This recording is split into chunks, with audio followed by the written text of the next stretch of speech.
Hi friends, मैं हूँ अदनान हुसैन और आज भी आप सभी को बताने वाला हूँ क्लास 9 के हिस्ट्री के फर्स्ट चैप्टर जो है फ्रेंच रिवॉल्यूशन।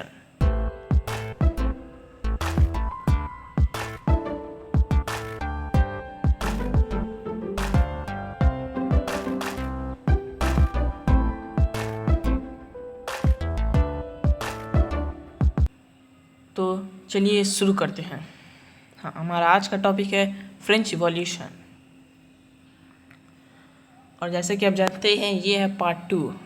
अगर आप इसका फर्स्ट पार्ट देखना चाहते हैं तो जल्दी से सब्सक्राइब करिए। तो हम आगे बढ़ते हैं।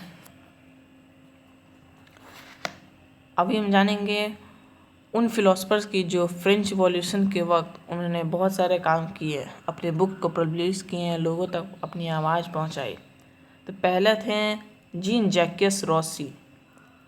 उन्होंने अपनी बुक पब्लिश की जिसका नाम था सोशल कॉन्ट्रैक्ट और इसमें उन्होंने बताया कि जो राजा का पावर है वो ख़त्म हो जाना चाहिए और जो गवर्नमेंट है जो कंट्री का वो लोगों के द्वारा चलने चाहिए। और दूसरे थे बैरन डी मॉन्टेस्क्यू। इन्होंने बताया कि गवर्नमेंट तीन प्रकार में बटे होने चाहिए, लेजिस्लेटिव, एग्जीक्यूटिव और जुडिशरी। इन्होंने ये बताया। और जो तीसरे थे वो थे जॉन लॉक। जॉन लॉक ने अपनी किताब टू ट्रीटीज ऑफ गवर्नमेंट में ये लिखा कि राजा का जो पावर है वो नहीं चलना चाहिए, ये बिल्कुल गलत है।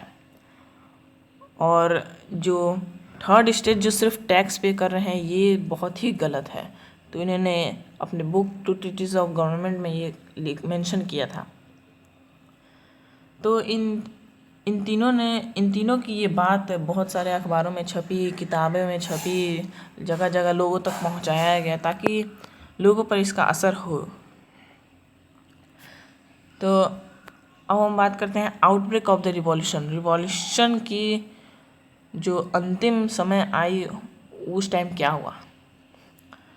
तो लुईस 16 ने एक सभा बुलाई और जितने भी स्टेट्स थे उनके जनरल जो होते थे, जो भी मुख्य लोग, उन्हें बुलाया इस बात से कि इनकी जो टैक्स है उसको और भी बढ़ाया जाए। फर्स्ट स्टेट से 300 रिप्रेजेंटेटिव्स आए, सेकेंड स्टेट से भी 300 रिप्रेजेंटेटिव्स आए और थर्ड स्टेट से भी 300 रिप्रेजेंटेटिव्स आए। तो अगर टैक्स बढ़ेगा तो इससे ज़्यादा फ़ायदा किसको होगा? फर्स्ट स्टेट और सेकेंड स्टेट को। थर्ड स्टेट को इससे कोई भी फ़ायदा नहीं होगा। तो उन्होंने इसमें साफ तरह से ना कर दिया। लेकिन जो फर्स्ट स्टेट्स हैं और सेकेंड स्टेट्स हैं दोनों ने हाँ कहा। तो ऐसा नहीं होता था कि अगर 300 रिप्रेजेंटेटिव्स है तो 300 वोट गए। फर्स्ट स्टेट के जितने भी मेंबर हो सबका मिलाकर सिर्फ एक वोट, सेकेंड स्टेट के जितने भी मेंबर थे सबका मिलाकर एक वोट और थर्ड स्टेट के जितने मेंबर थे सबका मिलाकर 8 वोट। तो फर्स्ट स्टेट और सेकेंड स्टेट दोनों को मिलाकर 2 वोट हो गए और थर्ड स्टेट के एक ही रह गए। इसलिए राजा ने फर्स्ट स्टेट और सेकेंड स्टेट वालों की बात मान ली और टैक्स को बढ़ाने का सोच लिया। तो इस बात से गुस्सा होकर थर्ड स्टेट के लोग थे वो असेंबली से बाहर चले गए गुस्सा में। तो अब हम बात करते हैं formation of national assembly. National assembly क्या था? तो जैसे कि हमने पिछले टॉपिक में पढ़ा, असेंबली से बहुत सारे जो आए थे थर्ड स्टेट के मेंबर वो गुस्सा होकर चले गए। तो फिर वापस आने के बाद उन्होंने खुद का एक नेशनल असेंबली बनाया। नेशनल असेंबली 20 जून 1789 को थर्ड स्टेट के मेंबर टेनिस कोर्ट वर्सेल्स के टेनिस कोर्ट में इकट्ठा हुए और उन्होंने जितने भी मेंबर वहाँ इकट्ठा हुए उन्होंने उसे नेशनल असेंबली डिक्लेयर कर दिया। नेशनल असेंबली मीराबियू और एब्बी सियास के द्वारा चलाए जाते थे। मीराबियू फर्स्ट स्टेट के मेंबर थे और एब्बी सियास सेकेंड स्टेट के मेंबर थे। लेकिन ये दोनों जो थे वो थर्ड स्टेट का ही साथ दे रहे थे। दोनों अच्छे थे और थर्ड स्टेट का साथ दे रहे थे क्योंकि ये भी नहीं चाहते थे कि इन पर इतना जुल्म हो। तो नेशनल असेंबली का काम किया था कि वो चाहते थे कि सबको एक बराबर अधिकार हो और जो राजा का पावर है वो समाप्त कर दिया जाए, एक लिमिट में रहे। तो 14 जुलाई 1789 को जब राजा को पता चला कि नेशनल असेंबली स्थापित हुई है और ये बहुत ज़्यादा बढ़ रही है, लोग जो हैं अनकंट्रोल होते जा रहे हैं, तो उन्होंने अपने सेना को शहर में भेजा। एक अफवाह फैली कि राजा जो है अपने सेना को आम सिटीज़न पर हमला करने के लिए आदेश दे चुका है। तो लोगों ने अपना गुस्सा जाहिर करने के लिए बेस्टिल, एक जेल था, वहाँ गया और वहाँ पे तोड़ फाड़ किए और वहाँ जितने भी हथियार थे उन सभी को लूट लिया। यहाँ आप देख सकते हैं पिक्चर में है, तो किस तरह से लोग तोड़ फाड़ कर रहे हैं। वहाँ बेस्टिल को लूट लिया और इस लूटपाट में जो वहाँ बेस्टिल का जो कमांडर था वो मारा गया और जितने भी कैदी थे वो सब भाग गए, रिहा हो गए। तो थर्ड स्टेट के लोग कुछ ज़्यादा ही अनकंट्रोल हो गए थे, बहुत गुस्से में थे। राजा के जितने भी रिश्तेदार थे, जो राजघराने के लोग थे, वो सभी इधर उधर भागने लगे, अपना खुद को बचाने लगे। जब लुई 16 ने देखा कि नेशनल असेंबली बहुत आगे बढ़ चुकी है, तो उन्होंने नेशनल असेंबली की डिमांड्स मांग ली और 4 अगस्त 1789 को नेशनल असेंबली ने एक डिक्री पास किया जिसमें थर्ड स्टेट पर लगाए हुए टैक्स को ख़त्म कर दिया गया। तिथ जो टैक्स दिए जाते थे तिथ वो भी ख़त्म कर दिया गया और जो चर्च ने जिस लैंड पर कब्जा किया था उसे भी उनसे छीन लिया गया। अब नेशनल असेंबली ने अपना खुद का एक नया कॉन्स्टिट्यूशन बनाना शुरू किया। तो France becomes a constitutional monarchy. National assembly ने अपना कॉन्स्टिट्यूशन बनाना शुरू किया और 1791 में ये कॉन्स्टिट्यूशन बनकर तैयार हो गया। अब जो राजा का पावर था वो ख़त्म हो गया, लगभग बहुत कम बचा था। नेशनल असेंबली ने जो नया कानून बनाया था उसमें था कि वो भी अब पूरी तरह से सही नहीं था। इसमें ये था कि जितने भी 25 ईयर से ऊपर के जो मेंबर हैं उसमें भी सिर्फ मेन, फीमेल चिल्ड्रन या जो लोग 25 साल से कम हैं उन्हें वोट देने का अधिकार नहीं था। जो महिलाएं हैं, जो बूढ़े लोग हैं, नहीं जो बच्चे लोग हैं और जो 25 साल से कम उम्र के हैं उन्हें वोट देने का अधिकार नहीं था। और 25 साल से ऊपर के लोग, उसमें भी जो लोग टैक्स पे करते थे सिर्फ वही लोग वोट दे सकते थे। वो पहले इलेक्टर्स को चुनते थे, वो वोट देने वाले को चुनते थे, इलेक्टर्स को। और इलेक्टर जो है नेशनल असेंबली के मेंबर्स को चुनते थे। नेशनल असेंबली के मेंबर तब मिनिस्टर को चुनते थे। तो मिनिस्टर जो था वो 1 या 2 ही आदमी हुआ करता था, यानी कि सारा पावर अब 1 या 2 आदमी के ही पास चला गया था। और किंग लुइस का जो सत्ता था वो धीरे धीरे उसे छीनता जा रहा था। वार अगेंस्ट प्रूसिया एंड ऑस्ट्रिया। अब है सीक्रेट नेगोटिएशंस क्या है, जब लुइस 16 का जो गद्दी था वो उससे छीनता जा रहा था तो उसने क्या किया, सीक्रेटली प्रूसिया और ऑस्ट्रिया के राजा थे उनसे बात की, उनसे मदद मांगी कि जो फ्रांस के थर्ड स्टेट के लोग हैं उनके पावर बढ़ते जा रही है, तो आप इसमें मेरी मदद कीजिए। तो उन्होंने सोचा कि सच में फ्रेंच रिवॉल्यूशन काफ़ी ज़्यादा बढ़ गई है, तो इससे अगल बगल के देश पर भी उनका असर पड़ेगा।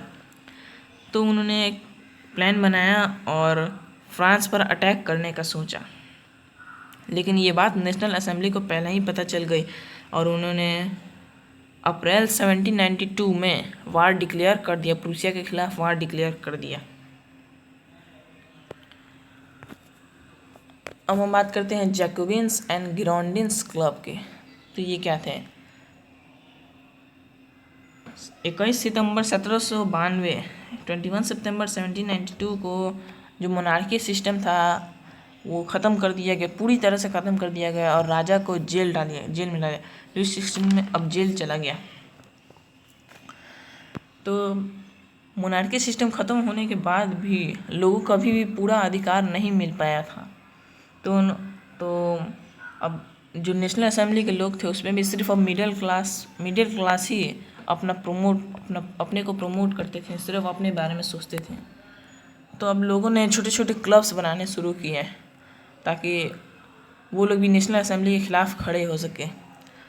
तो उसमें जो सबसे सक्सेसफुल क्लब्स थे वो थे जैकोबिन्स और गिरोंडियंस।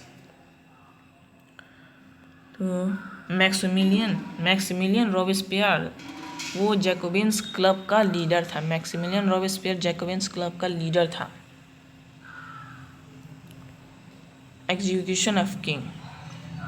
तो जैसा कि हमने देखा है कि लुईस 16 को जेल में डाल दिया गया था और 17 जनवरी 1793 को लुईस 16 को देशद्रोही करार दिया गया था और 21 जनवरी 1793 को उसे फांसी के फंदे पर सब लोगों के सामने फांसी के फंदे पर चढ़ा दिया गया।